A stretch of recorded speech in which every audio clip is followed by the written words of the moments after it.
All right. We're gonna try to do a video here without being inundated by 10,000 dogs. I think I picked a wrong room to do this in.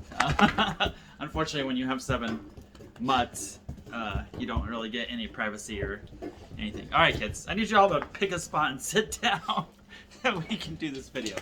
All right. Okay, are you gonna, Raja? Trying to call out all their names. Hi, Sar. Welcome to the party. Okay, girls, I need everybody to lay down. Okay. All right, thank you. Okay, you need everyone to lay down. Raja does that. Lay down, please. Star, you two, quit. Okay, guys. So, my name is Preston Pilot. Obviously, you probably caught my other video. It's a lot of information to try to relay into a text message, and it would be like writing a book, so it would be super horrible, awful, long read to try to type all that. And the problem with the video that I made yesterday was it was right after court, and although I had deleted the original live video that I went because there was a lot of F-bombs because I was just so angry, and I just didn't feel that it was appropriate to talk like that. I mean, I did use some F-bombs and some other stuff in the other video, but the first one was worse.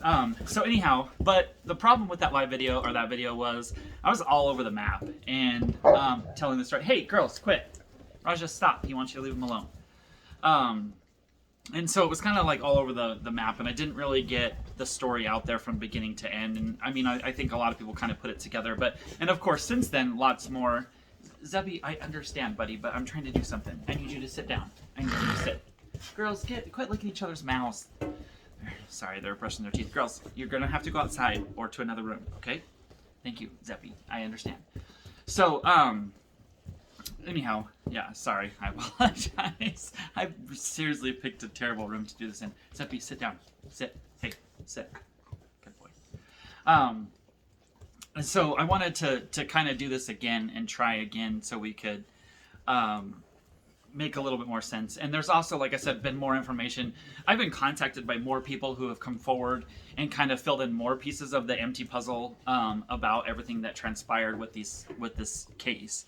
And I've also seen where people are talking about online, that I'm lying, and that because it wasn't 14 days that the vet testified that it was 7 days. And so I first of all want to immediately clear that up. The vet did testify. He actually testified in 2 medical opinions. The first one was on Juniper. He said in his testimony that he had not seen Juniper since she was a puppy. So he didn't know what she weighed, obviously, when this neglect started. And so based off of her BMI, and when I say BMI, that's a scale of like 1 to 10, she was a 1. 1 being they're going to die.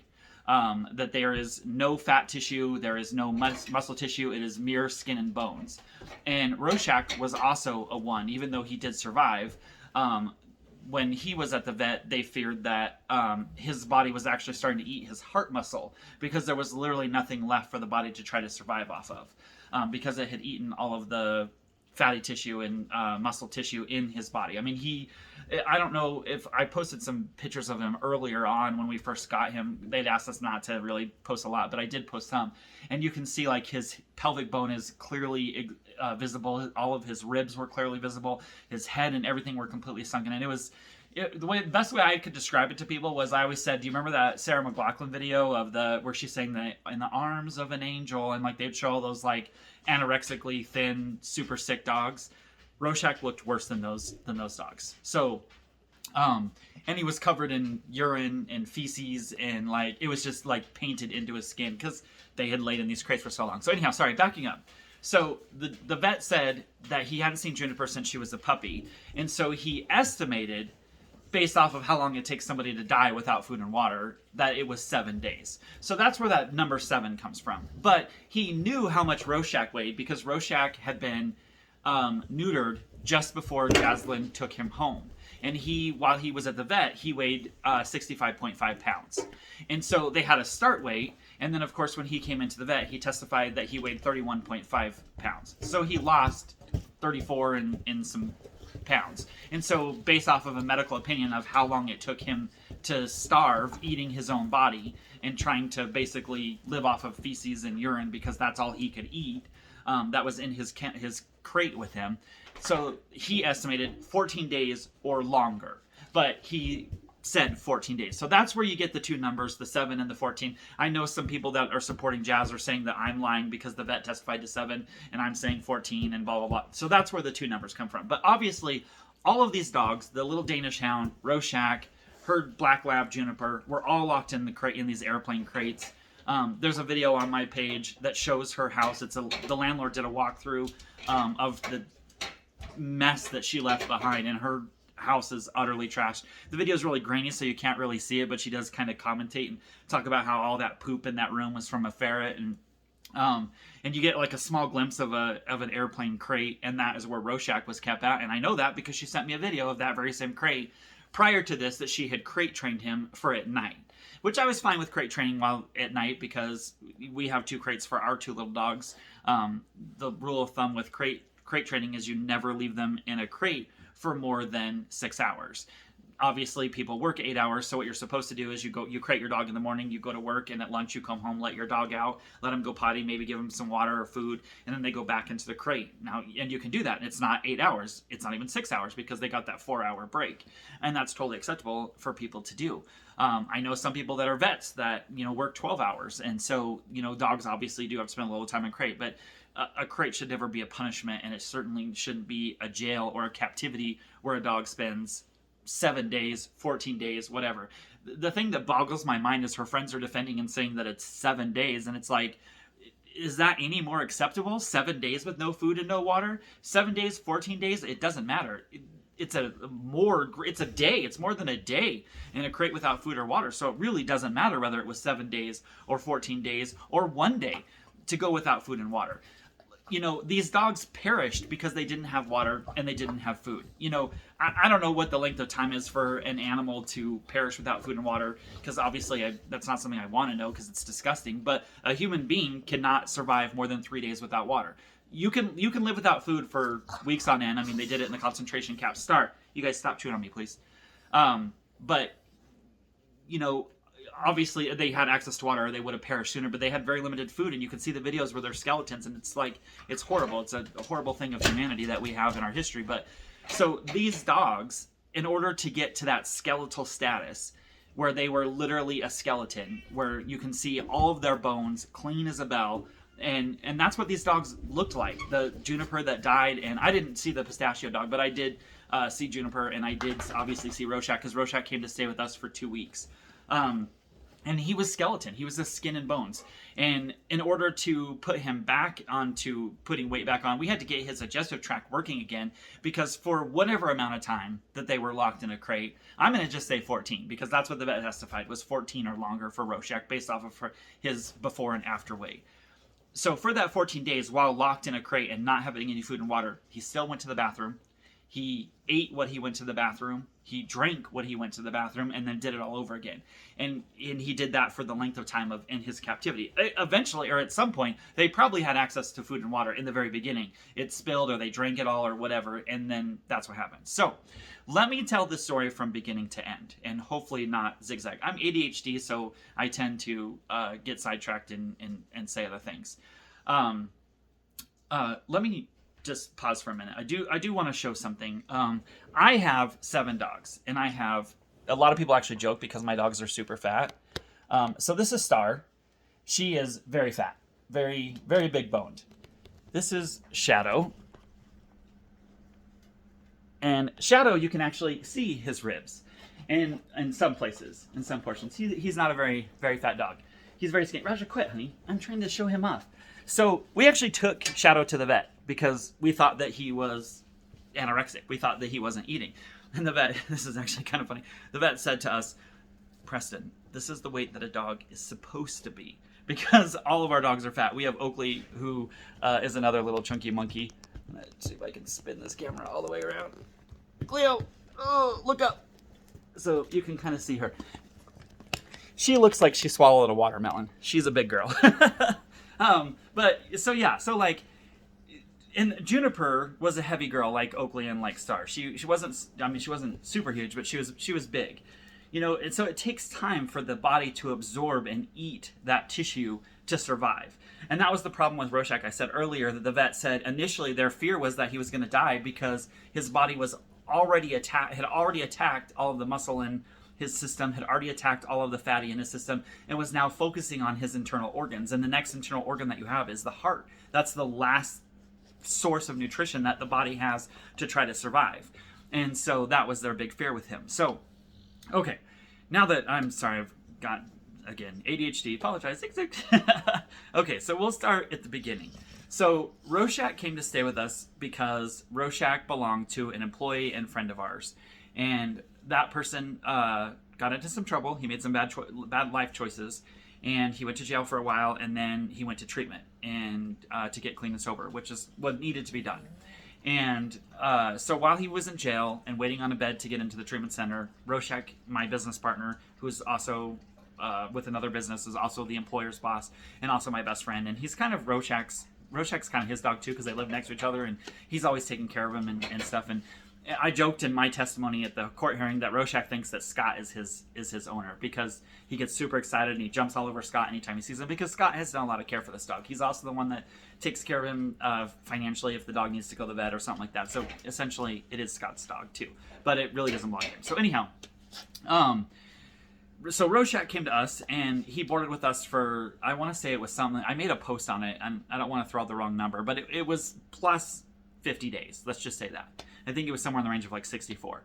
But while he was boarding with us, because anytime a dog boards for a really long period of time, if they board longer than 2 weeks, we start seeing problems. They start losing weight, and it's not because they're not eating. It's just any dog does not like to be confined. And, you know, we get our dogs out every 2 hours for activity time, rotations out in the yards, playing and stuff. But anytime they board for a longer period of time than that, they just start to deteriorate. They a lot of times will develop a condition called stress colitis, and they get diarrhea, and that's what was happening with Roshak. So we had taken him to the vet multiple times. We had him on a chicken and rice diet. We were doing all these things to kind of keep him healthy. And one of my employees, Amber, got COVID. And her husband got COVID as she was exposed, and eventually she got COVID. So we were down a staff member. I knew Jazz through her mother, who was a client of mine, and I love her mother. I think the world of her mother. This was a very difficult thing for her mother. I can only imagine what she went through, because it's her daughter, first of all, and her mother is an animal lover. They have multiple pets, and they take very good care of their animals. So this was difficult. It was difficult for us too, because they were a client of ours. But so anyhow, see ADHD kicking in, squirrel. So while I was shorthanded, Jazz, I wanted to hire her earlier because I liked her. I knew Jazz. I thought she was a great person. I thought that she was a big animal lover. I'd met her dogs. I knew a lot about her, and so she volunteered to come and help out at our shop, and I was like, great. So she was working at our shop helping out while Amber was out with COVID, and Roshak was boarding, and of course we'd gone through all this trouble with Roshak, and so she had, in the beginning, volunteered to take Roshak home. Now, we don't normally let our clients leave our boarding.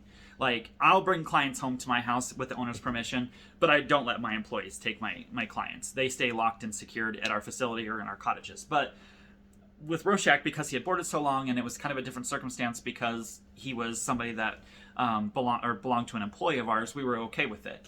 And Scott had made the decision to go ahead and allow that. So she was taking him home and then bringing him back at night. And she had done this for about a week. Seppi, please don't claw your sister in the head. And that was going great. Roshak was kind of, we were like, hey, he's getting out of the kennel. It's going to help him eat normal and be great. And she was taking him to the river with her dog. She was posting pictures of him. And this dog was terrified of water. And he was in the river, having a blast. And there were all these photos. And I was watching, keeping a very close eye on this, and I kept commenting, and I was like, oh my God, this is amazing. He's doing great. How wonderful. Down the road, we decided to get Roshak neutered. Again, not something we would normally do with a client dog, but Scott, being basically the owner of this dog, went ahead and decided that we'd go ahead and get him neutered because, Raja, I need you to sit down, please, honey. They're attentionally starved, can you tell? So we decided to go ahead and get him neutered. So we took Roshak in, we got him neutered, and about this time, Amber had returned back from having COVID. And so I didn't really need Jaslyn anymore, but she offered to take Roshak home. And that way he could, be in a home environment and, do okay, and she would be able to watch him, make sure he didn't lick his sutures and that kind of stuff. And we talked about it, and we we're like, we still got 30 days or so before Steven's going to be able to get Roshak. So we kind of okayed it and decided that would be great. And I would just continue to monitor and check on his well-being and stuff. So she took Rorschach home. I again was kind of watching him online. He was, doing great, playing with her dog. She had sent me a video of him being crate trained, and she, how she had told him go into the crate, and he would go into the crate, and he was happy, he was content, everything was going great. And mind you, I trusted Jazz. I have been contacted by multiple of her friends that were just like, I feel so fooled, and like that's how I am. That's why I was so angry. Like I felt fooled because I trusted her. I thought she was this great person and she was doing a great thing.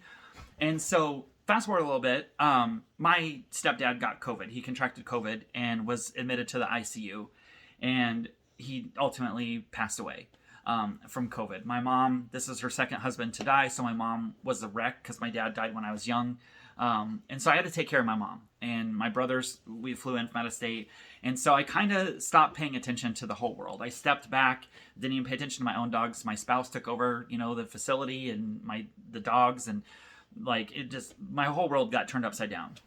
And trying to be there for my mom. And honestly, as sad, as horrible as it makes me sound, Rorschach did kind of take a back burner as far as my ability to pay attention to what was going on with him. But the same thing happened with my dogs. But again, I trusted that everybody was taking care of everybody because I had other stuff going on. And so we dealt with my mom and putting her life back together, and her trying to just move on with life, after burying her husband.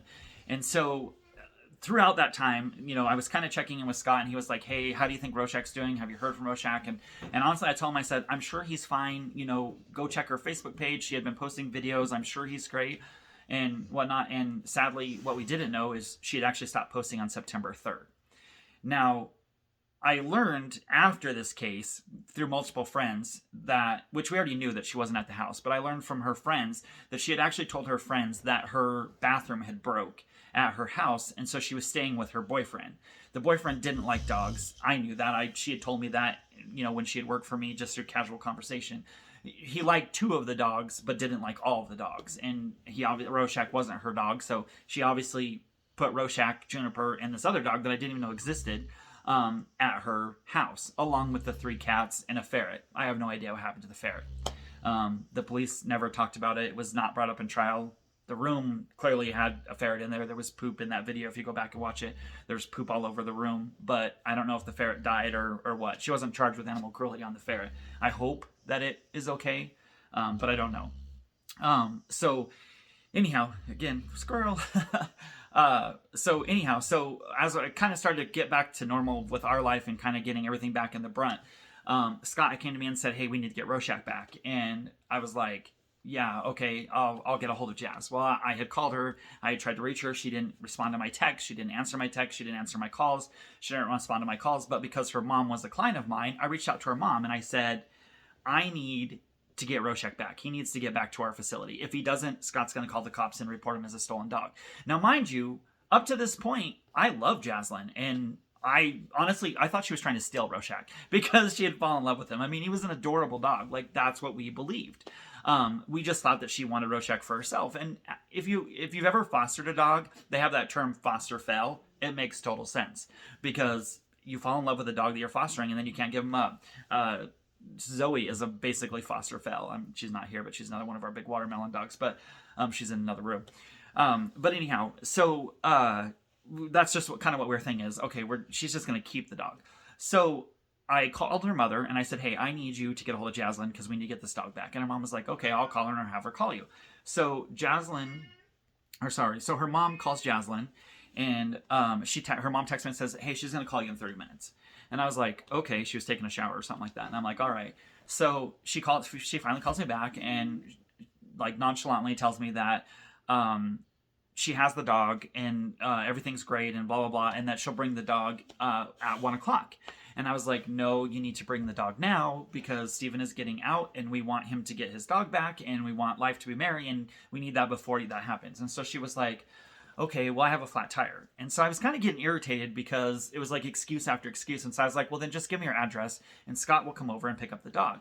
To which then she was like, oh, no, I'll have my boyfriend fix my tire and bring you the dog. So it was just these little games kind of thing they were playing. So I was getting more frustrated and I was starting to kind of anticipate that this problem was going to progressively get worse. But again, mind you, I'm thinking that the dog is fine and that she's just wanting to keep the dog.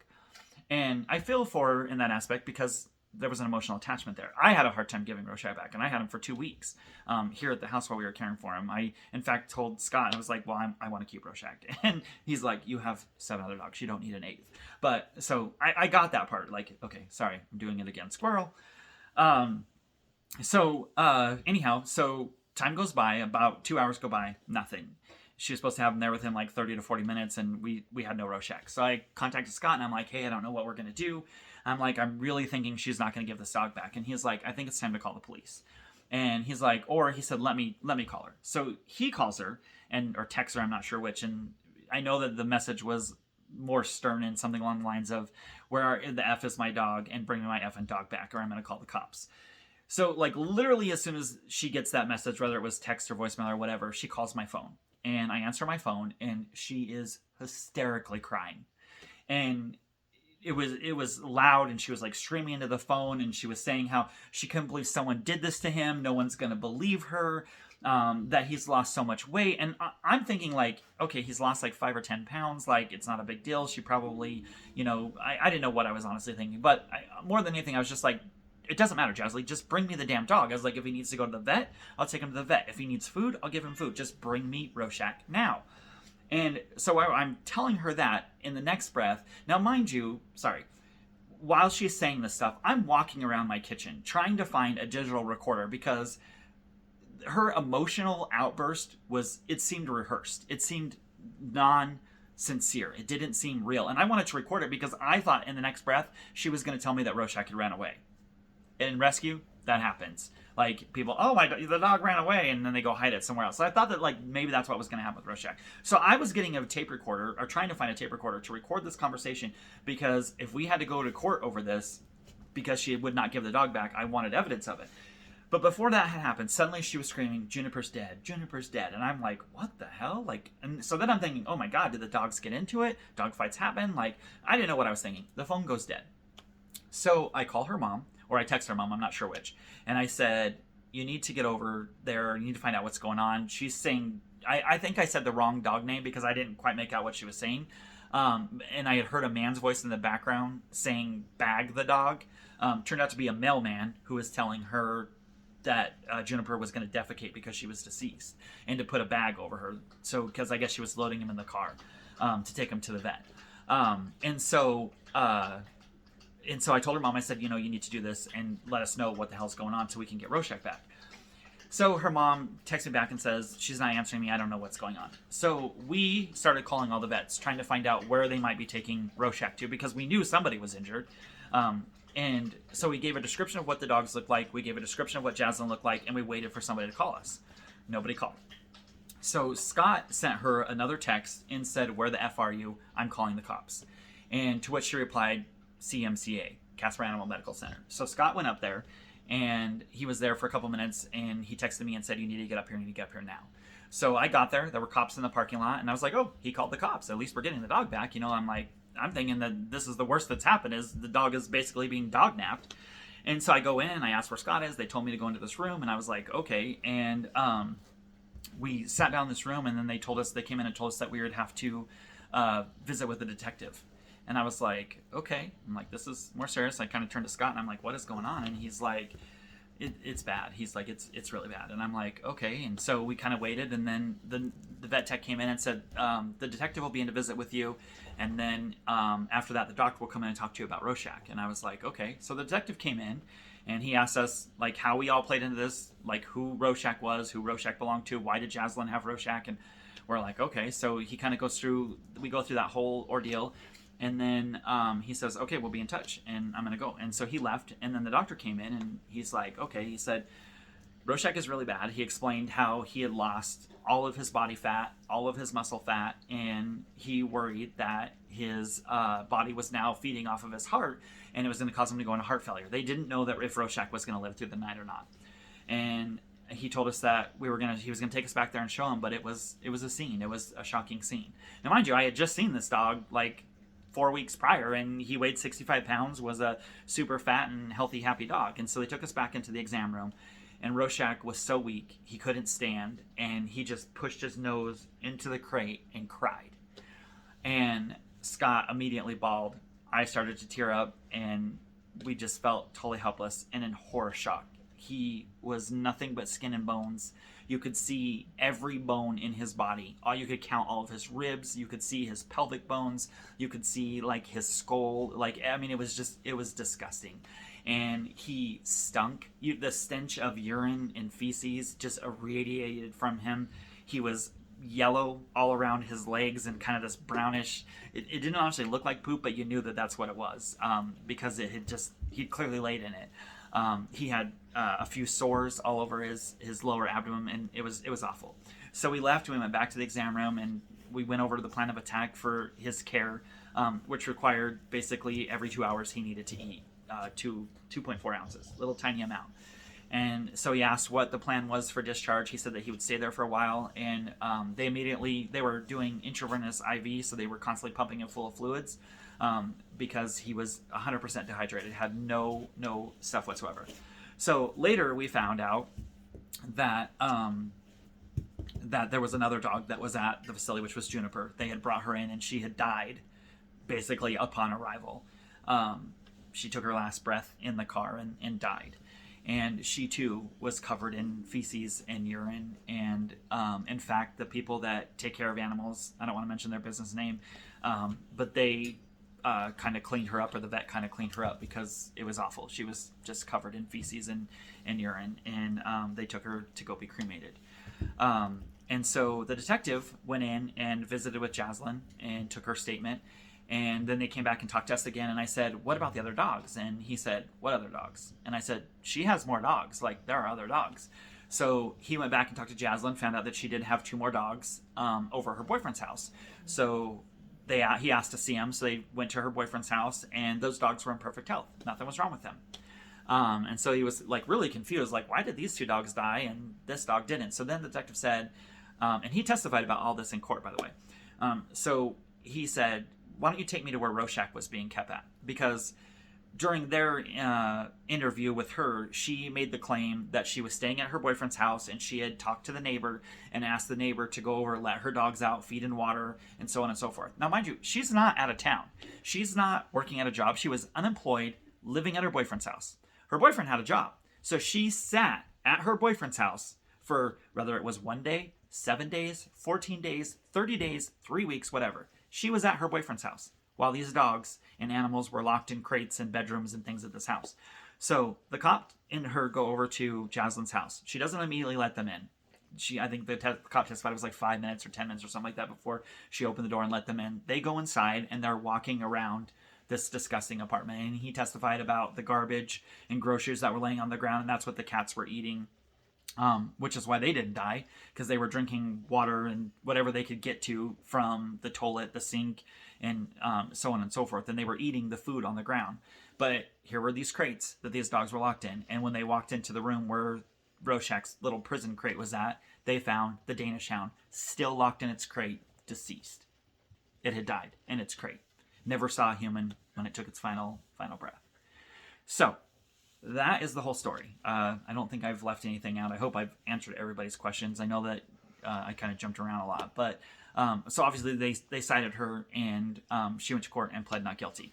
Now the cats, I learned later that one of those cats did not belong to her. The cat she was essentially fostering, kind of like she was doing with Rorschach, but the person that owned that cat asked for the cat back before this had happened, and I found out from when all this came out that she did the same thing that she did to me with not answering me about Rorschach. She blew off the girl's calls. She blew off the girl's text messages. It's my understanding that she is now working with the Casper Humane Society, who has all these cats that took them when they were seized by the animal control, which they were sick. They had upper respiratory. They had ringworm. They were a mess. And of course they were dehydrated and malnourished. Not as bad as the dogs, but they weren't great. Because obviously, like the cop testified, they were eating trash. But it's my understanding this lady is now working with the Humane Society to try to get them back. That's what she told me, which she messaged me tonight, because I said I'd happily help in any way that I could. But it sounds like she might get her cat back. I don't know what happened to the ferret. I don't know if it lived or died.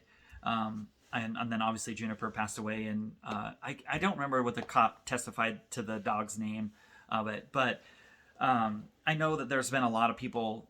There's been still some people that have been kind of defending her actions, and to me, I get as a parent, I would defend my child and I would defend my relative if they were wrong. I'd probably in the back of my mind being like, what the hell were you thinking? But I'd probably still defend them because they're family. I don't understand the friends that are defending her, and I don't understand how you can justify and say, well, it was 7 days or it was 1 day. Like, it doesn't matter. It doesn't matter if it was 1 day, 5 days, 7 days, 30 days, 14 days, whatever. Any time locked in a crate, no food, no water is wrong. And like I said in another video, the girl, her friend, was testifying and saying that, and I mentioned earlier and showed Shadow how he's kind of bony, and I showed how my dogs are fat, because her friend tried to testify and say that Jaslyn had talked to her and said that Rorschach, Juniper, and the other dog weren't eating, and that's why they were skinny. I took my dogs to the vet. I took Shadow to the vet because he wasn't eating. That's what you do when your dog doesn't look like they're eating and they're not gaining weight. You take your dog to the vet. You don't talk to your friend and be like, what should I do? And you certainly don't leave them locked in a crate unsupervised and wait for them to die, because that's essentially what she did. So I don't buy her story, and her friend is, in my opinion, I'll say it, your friend is stupid for believing your lies, because it's bullcrap. And if you're going to believe that and you're going to defend it and that's going to be your defense, is Jaslyn was trying to get these dogs help. No, she wasn't. She was at her boyfriend's house for 14 days. 14 days while her boyfriend's at work. She's sitting on her fat ass watching TV, probably doing drugs, because that's the only thing I can fathom of what would lead somebody to do this. And these dogs are helplessly locked in these airplane crates without food, without water. No human contact. That poor little Danish Hound didn't have any human contact when it took its final breath. So the friends that are defending her, you're foolish. Like, this was all in a trial. There's transcripts. You could go to the court probably and ask for a transcript, and you could say that it was 7 days, or you could say that he said 14 days. I'm telling you that the judge, he said it was 14 days for Rorschach. And obviously they were all together. So if one was 14 days, they were all 14 days. But yes, he did say that Juniper's was 7 days because he didn't know what her weight was before. So to give an accurate medical opinion, he can't just pull a number out of his butt. He said it had to take 7 days because he didn't know what she weighed before. That was kind of basically a medical guess. But his fact on Rorschach was fact. 14 days was fact, because he knew what he weighed before and he knew what he weighed after. So y'all are foolish if you want to try to defend her, because what she did, there's no excuse. There's nothing. It was pure 100% animal abuse and animal neglect. And she may not have went to jail because it's in our state statutes that you can't send somebody to jail for a misdemeanor, but that doesn't mean that she doesn't deserve it.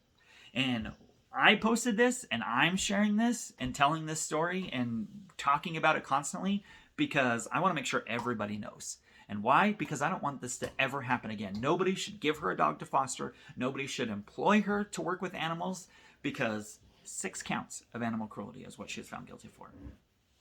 Thank you for your time.